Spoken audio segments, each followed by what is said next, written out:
So it's been approximately 20 months since Chipotle's first ECOLI and norovirus outbreaks happened, and during that time, a number of things have happened at the restaurant. I actually worked at the restaurant from May to August of 2016, and during that time, there was a lot of interesting stuff going on. For example, there were changes being made every day while I was there. One of those changes that was being made that probably made it more likely to cause another food illness outbreak, was the simple fact that lettuce went from being processed in a central kitchen like it is at every other restaurant to being processed in the store, being cut and washed in the store, which of course is never good. Which is never good because it doesn't allow the microbiological safety to be determined properly because the people in the restaurant obviously aren't trained on that. They're just trained on how to, basically on how to make sure that the lettuce looks nice. One thing that was not proven for safety that the restaurant actually still does and started right after the first food safety outbreak was blanching, which is where you take the fresh fruit and instead of just simply washing it, you boil it for 5 seconds. This causes all of the fresh fruits and vegetables to become very soft. So when you get a kid's meal, which comes with a seasonal fruit, when I was there it was an orange, you end up with a disgusting, mushy fruit that no one in their right mind would eat.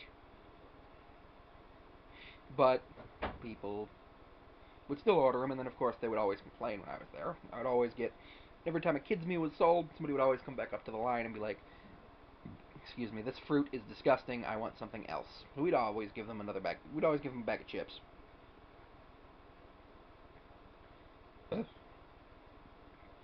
Now, the best things that, now, one of the best things that they did was they instituted a policy that at the top of every hour, every employee had to stop what they were doing and wash their hands.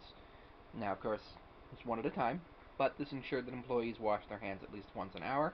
They were also supposed to change utensils and change all sanitizer water every hour. This, of course, never happened, only the washing the hands did.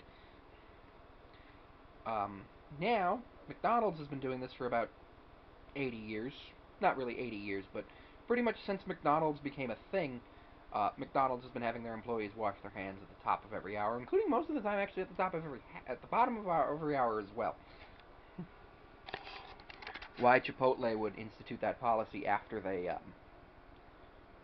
after they freaking nearly kill people, I don't know. But that was what they wanted to do.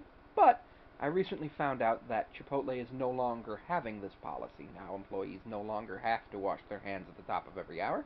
So employees could theoretically, if their gloves don't touch any part of their body, or no gluten-free orders come through, they could theoretically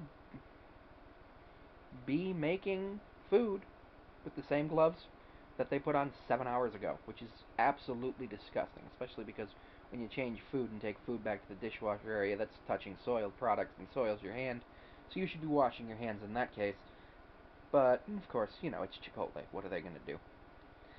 Another thing that they did was they instituted that every employee at their hire date got 24 hours of sick time that they could use at any time.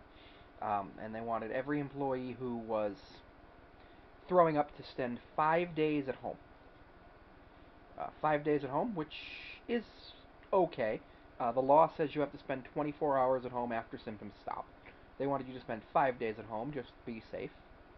I'm cool with that, and they still do it.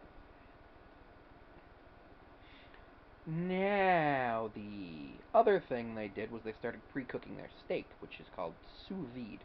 That just made the steak more disgusting. That made the steak taste terrible, and didn't really do anything for the food safety because I know for example in the state of New York where I live, steak that's cooked and then cut by the restaurant has to be cooked to 160 degrees, which Chipotle steak is not. Chipotle steak is cooked to 145 degrees to a nice medium rare temperature, so technically it doesn't fall within food safety guidelines at all. And of course, pre-cooking it's not going to change that because they only cook it to 135 when they pre-cook it to rare. to rare, and then they cook it to medium rare when they get it to the restaurant, and then they cut it up. Then, of course, it does continue to cook while it's on the line, and eventually becoming medium, then then well done, then burnt. And because steak costs so much money, they don't take it off the line, and it becomes disgusting. And then it takes so much, just, it's disgusting. And it's not safe microbiologically, because they don't actually temp their food to the right temperature. And that is some of the problems with Chipotle and why it probably will never recover from its food safety crisis.